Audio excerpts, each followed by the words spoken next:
దేవుడు కోరిక ఏంటనంటే, నేను ఎంత ఖర్చు పెట్టాను నీ మీద, నీకు ఎంత టైం ఇచ్చాను, నా కోసం నిలబడవా, నా కోసం నిలబడవా. పడిపోవటానికి ఎక్కువ టైం పట్టదు. దావీదు పడిపోవటానికి ఒక చూపు సరిపోయింది.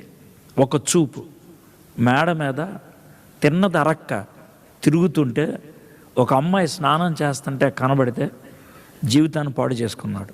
ఒక చూపు నా హృదయానుసారుడు అని బిరుదు పొందాడు. దావీదుకి అప్పుడు వయసు 52 ఏళ్ళు.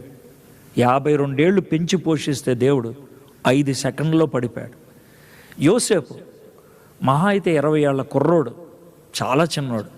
అవకాశం దొరికింది కానీ కొట్టాడు, జైల్లోకి వెళ్ళటానికి ఇష్టపడ్డాడు. నువ్వు దావీదులాగా సెకండ్లలో పడిపోతావా, యోసేపులాగా కష్టాలు ఎన్నైనా సరే దేవుని కోసం నిలబడాలనుకుంటావా?